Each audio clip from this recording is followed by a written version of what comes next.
4.9 Lesson 2, Related Rates. Our objective for today is you'll be able to solve related rates problems by following the guidelines below. And of course, we saw these guidelines yesterday. Step 1 is to identify all given quantities and quantities to be determined, make a sketch, and label the quantities. This is no different from what you're used to. And step 2, write an equation involving the variables whose rates of change either are given or to be determined. The important thing to understand about step 2 is that this is a pre-calculus equation not involving any rates of change, just the variables whose rates of change are given or are to be determined. Step 3, using the chain rule, implicitly differentiate both sides of the equation with respect to time. This will give you an equation that shows relationships between or among different rates of change. So this will have rates of change. This is the step in which you get an equation that relates different rates of change. And then step 4, after completing step 3, substitute into the resulting equation from step 3 all known values for the variables and their rates of change, then solve for the required rate of change. Our first example is number 6 from the exercises, tugboat problem. So step 1, identify all given quantities and quantities to be determined, make a sketch, and label the quantities. So we already have a sketch provided with the problem, but we do want to read the problem, identify all given quantities and quantities to be determined, and label this diagram with some variables and some known quantities. So we have tugboat problem, a tugboat, so this is the tugboat.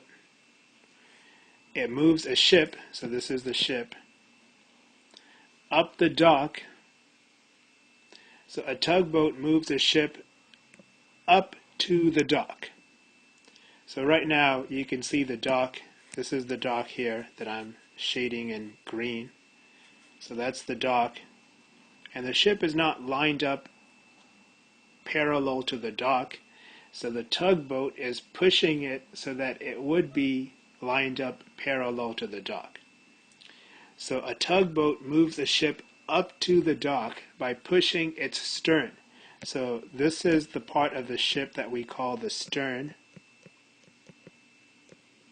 So the tugboat is pushing at the stern of the ship.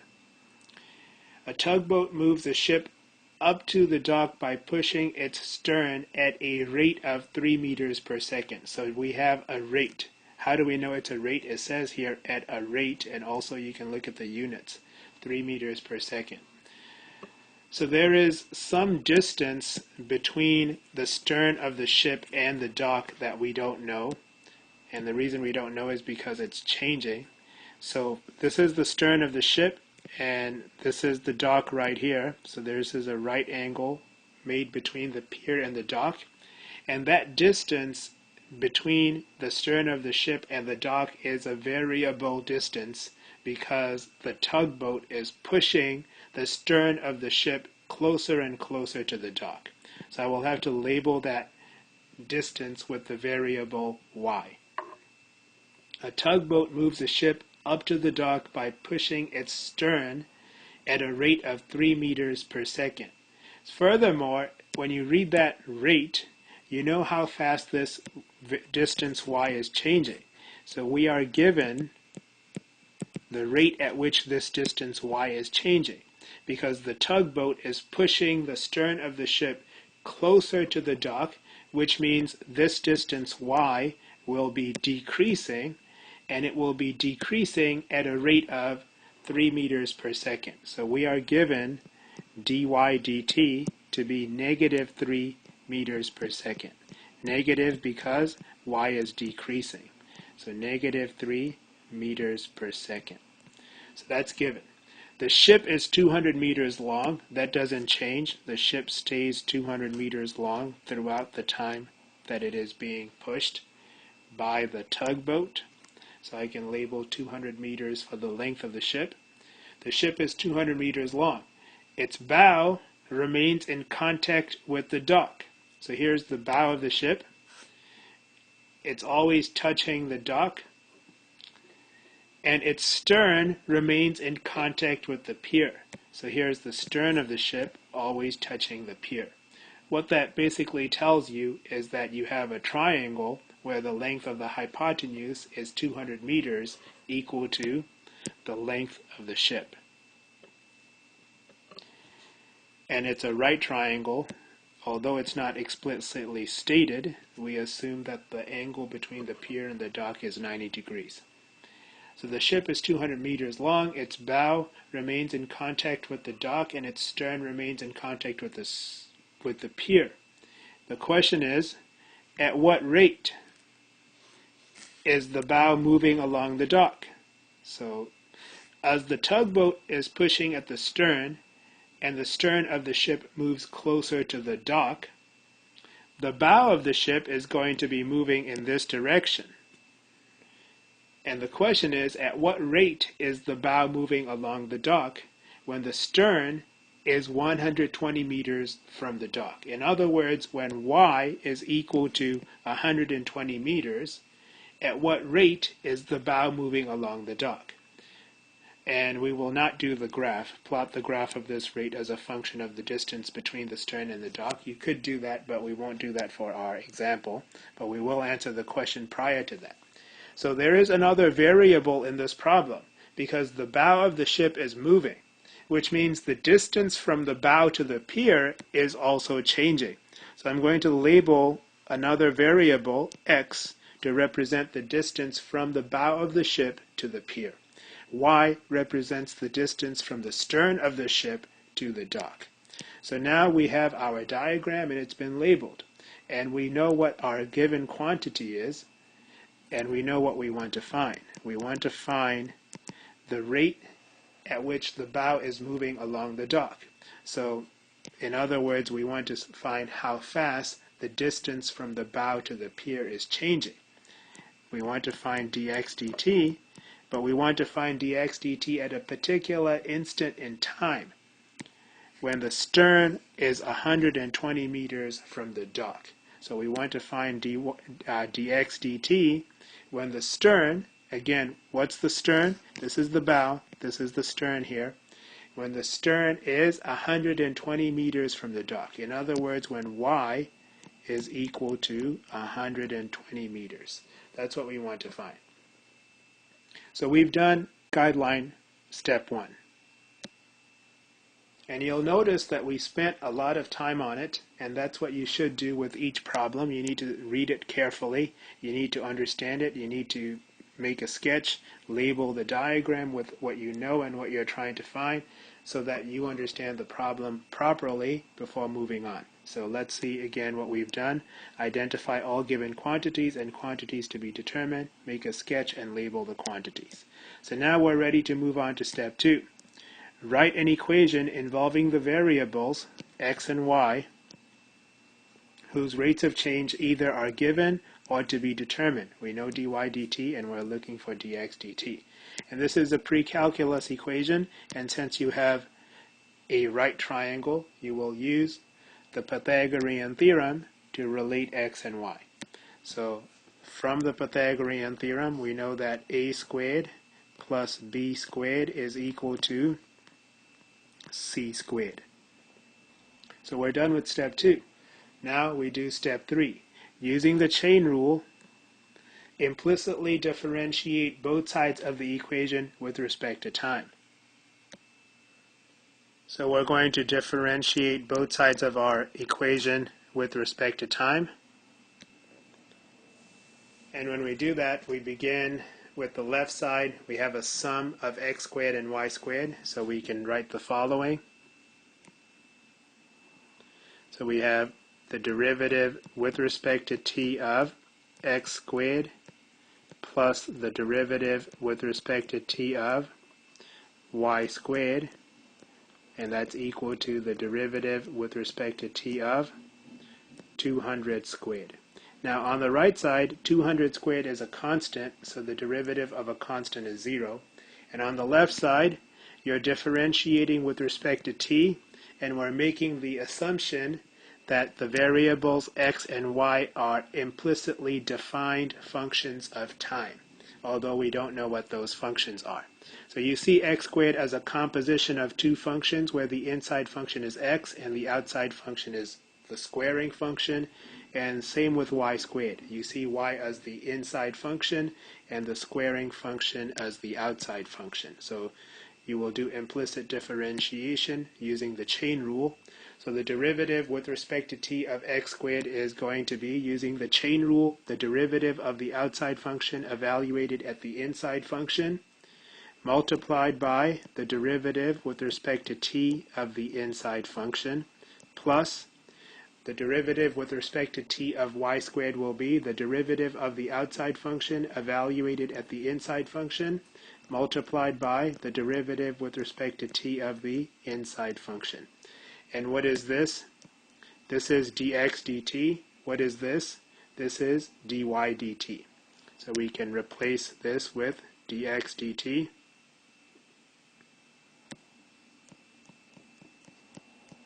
And we can replace this with dy dt.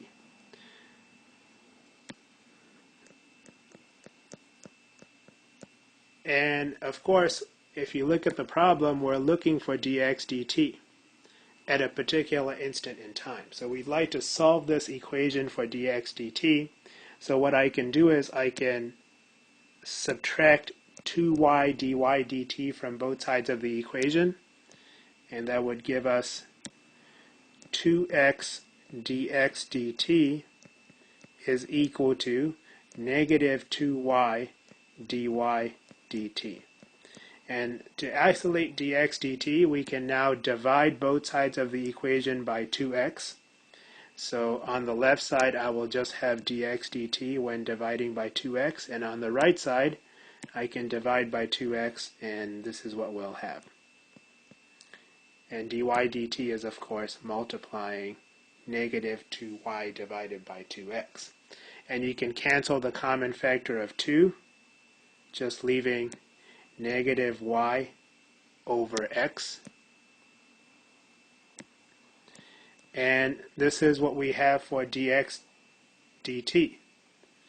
And the question is, find dx dt when y is equal to 120. So now if you look at step 4 here, it says after completing step 3, substitute into the resulting equation all known values for the variables and their rates of change. Then solve for the required rate of change. Well, what do we know? We know dy dt is a constant, negative 3 meters per second. So I can replace dy dt with negative 3. What else can we do here? We want to find dx dt, the rate at which the bow is moving away from the pier. At what rate is the bow moving along the dock when the stern is 120 meters from the dock? So that's the question. When y is equal to 120, what is dx dt? So what we can do is we can go back to our equation from step 2, and we can write x in terms of y and make a substitution for x here. So our equation from step 2 is x squared plus y squared is equal to 200 squared. So we will go ahead and solve for x. So I have x squared is equal to 200 squared minus y squared. So x is equal to the square root of 200 squared minus y squared. So I can replace x with the square root of 200 squared minus y squared.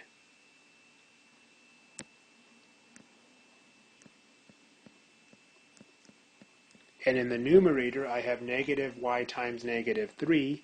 When I multiply, I will have 3y.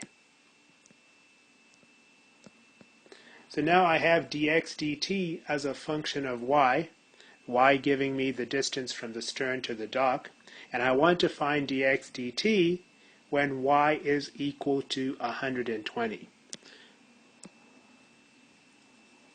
So my last step is here. So I want to find dx dt when y is equal to 120.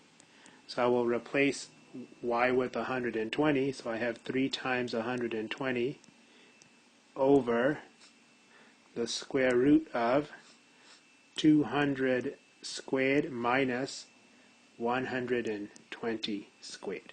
And all I need to do is use my calculator and evaluate this expression, and I will have the rate at which the bow is moving along the dock when the stern is 120 meters from the dock. So using our calculator, we get 360 over 120, and that is equal to 2.25, and the units would be meters per second. So to answer the question, at what rate is the bow moving along the dock when the stern is 120 meters from the dock, we will say the bow is moving away from the pier at a rate of 2.25 meters per second. And why do we say away from the pier? Because the pier is over here and the bow is moving in this direction, and of course the rate of change of x with respect to time is positive because the quantity x is increasing at a rate of 2.25 meters per second at this instant in time when the distance from the stern to the dock is equal to 120 meters. And if we were to consider the rate of change of x with respect to time at another instant in time, we'd get a different value, not 2.25 meters per second. But of course, with this equation, we are able to find the rate of change of x with respect to time at any instant in time just by knowing the value of y for a particular instant in time. Here we have a second example for today, number 7, Luke and Leia's trash compactor problem. So this is from Star Wars, Luke and Leia. Luke and Leia are trapped inside a trash compactor on the Death Star. And we have a figure to help us understand the information that's given here in the problem. So this is a trash compactor in the shape of a rectangular prism, and the side walls are moving apart at 1/10 of a meter per second, but the end walls are moving together at a rate of 3/10 of a meter per second. The volume of the liquid inside the trash compactor is a constant 20 cubic meters. So let's see if we can label this diagram with variables to represent quantities that are changing, and then the rates at which those quantities are changing is of course given in the problem. We will begin by shading in red the two sides of the trash compactor that are considered the ends. So these are the two ends, and then the distance between the two ends is changing. So we're going to let x represent the distance between the two ends. So x represents the distance between the two ends, and the two sides are the front and the rear surfaces, and I will try to show you where they are. This would be the front and this would be the rear. Those would be the two sides, and the distance between the two sides will be represented by the variable y. So with that, we're able to go ahead and write what we know. So what else is given information in this problem? It is given that the side walls are moving apart at 1/10 of a meter per second. So the distance between the two side walls is y, and we know that y is changing at a rate of 1/10 of a meter per second, and since the side walls are moving apart, y would be increasing, so the rate would be positive 1/10 of a meter per second. And we also know something about the end walls. The end walls are moving together at 3/10 of a meter per second. So the distance between the two end walls is represented by x. And we know how fast that distance is changing. dx dt, the rate at which x is changing, is negative 3/10 of a meter per second. And it's negative because the end walls are moving together, meaning the end walls are getting closer to each other, meaning the distance between them is decreasing at a rate of 3/10 of a meter per second. So we know that. That's what we're given. We also know the volume of the liquid inside the trash compactor is a constant. So there is some liquid inside the trash compactor, and that liquid has a constant volume of 20 cubic meters. And that will come in handy as we try to do step 2, write an equation involving the variables whose rates of change either are given or to be determined.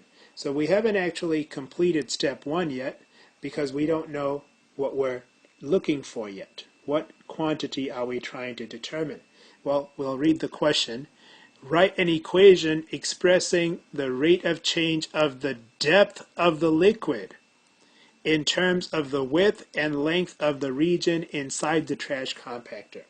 So the volume of the liquid is constant, but the shape of the compactor is changing, so the liquid inside the compactor will follow the shape of the compactor.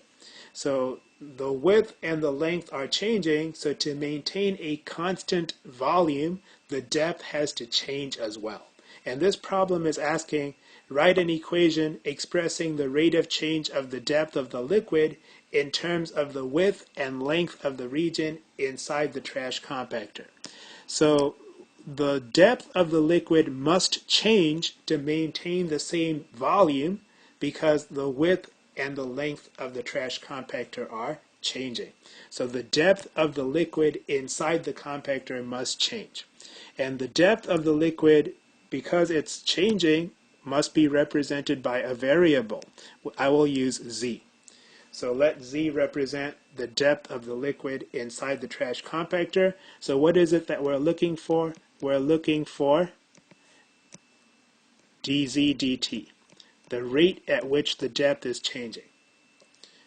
It says here, write an equation expressing the rate of change of the depth of the liquid in terms of the width and length of the region inside the compactor. And part B says, when the side walls are 5 meters long,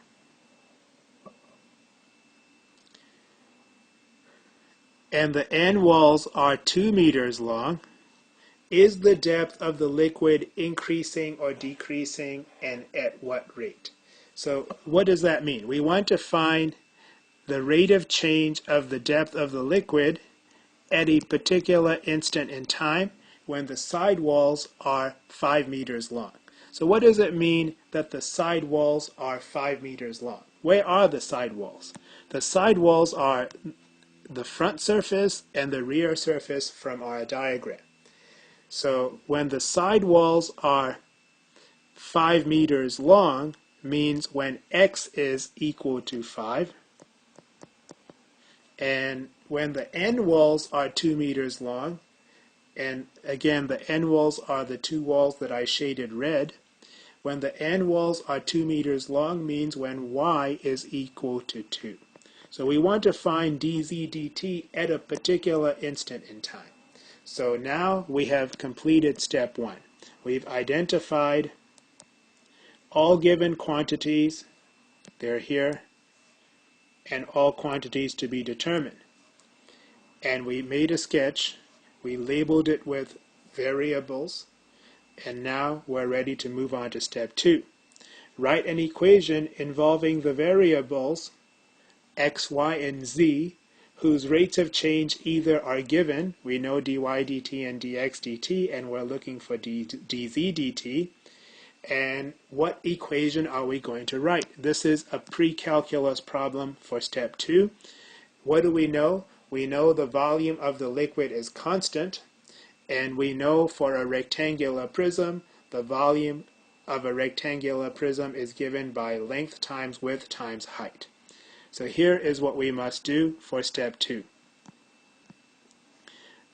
Length times width times height is equal to volume. And the volume of the liquid is given to be a constant 20 cubic meters. So that's what we have for step 2. That's our equation. Now we're ready to move on to step 3. Step 3. Using the chain rule, implicitly differentiate both sides of the equation with respect to time. So in step 3, we're going to find the derivative with respect to t of x times y times z, and that's equal to the derivative with respect to t of 20. So x times y times z is a product of 3 differentiable functions with respect to time. And of course, we make the assumption that x, y, and z are all implicitly defined in terms of t representing time. So we can use implicit differentiation. We're using the chain rule. So you may remember the product rule extended to a product of 3 differentiable functions. So using that, we write the derivative with respect to t of the first function times the second and the third, plus the first function times the derivative with respect to t of the second function times the third, plus the first and the second functions multiplied together, multiplied by the derivative with respect to t of the third function. And of course, we have the derivative with respect to t of 20 on the right side of the equation. This derivative is 0. The derivative of a constant is 0. So that's easy. And what is this derivative? That is dx dt. This derivative is dy dt, and this derivative is dz dt. So we can now write yz dx dt plus xz dy dt plus xy dz dt is equal to 0. So using the chain rule, implicitly differentiate both sides of the equation with respect to time. But what is it that we should isolate? We should isolate dz dt because that's what we're looking for. So we will get dz dt by itself, begin by moving these two terms to the other side of the equation. So we will subtract these two terms from both sides of the equation, and in doing so, on the right side we will have minus yz dx dt. When we subtract yz dx dt from both sides of the equation, it will be gone from the left side of the equation. And then we will subtract xz dy dt from both sides of the equation. It will be gone from the left side of the equation. And we're just left with xy dz dt. So to isolate dz dt, we will divide both sides of the equation by xy, and that will isolate dz dt.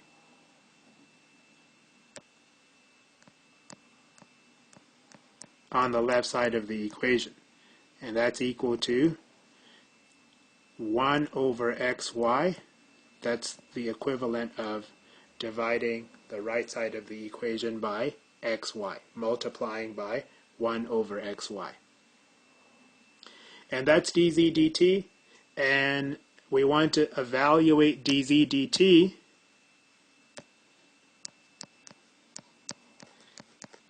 when x is equal to 5 and y is equal to 2.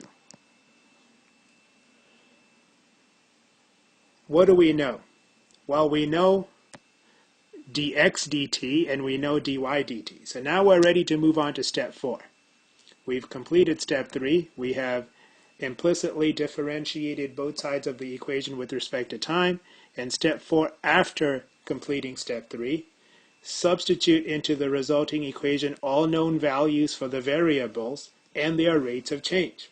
Then solve for the required rate of change. So we want to find dz dt when x is 5 and y is 2.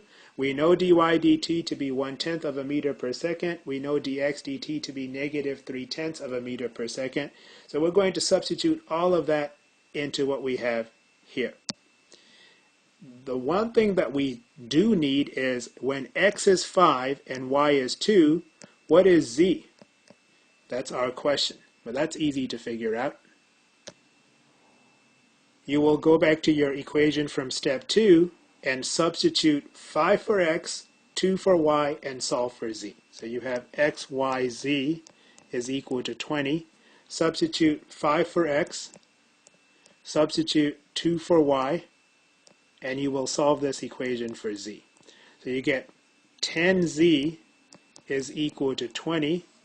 So divide both sides of the equation by 10, and you get z is equal to 2. 10 times 2 is 20. So basically what that means is when x is 5 and y is 2, z is also 2. So we have dz dt when x is 5 and y is 2, and we just found out that at this particular instant in time, z will also be 2. So now we're ready to go ahead and substitute all of that into our equation here, giving us dz dt in terms of dx dt, dy dt, and x, y, and z. So we have 1 over x times y, 1 over x times y, 5 times 2 is 10, times negative yz. So y times z would be 2 times 2, which is 4. So I have negative 4, times dx dt, which is negative 3/10, plus, actually it's minus x times z. I'm looking over here now. Minus x times z, 5 times 2 is 10, times dy dt, which is 1/10.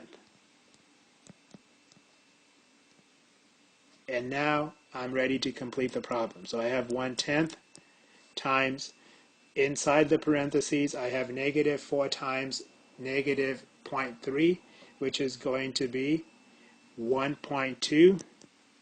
And then I have minus 1/10. 10 times, actually no, sorry. Minus 10 times 1/10 is 1. Minus 1. 10 times 1/10 is 1.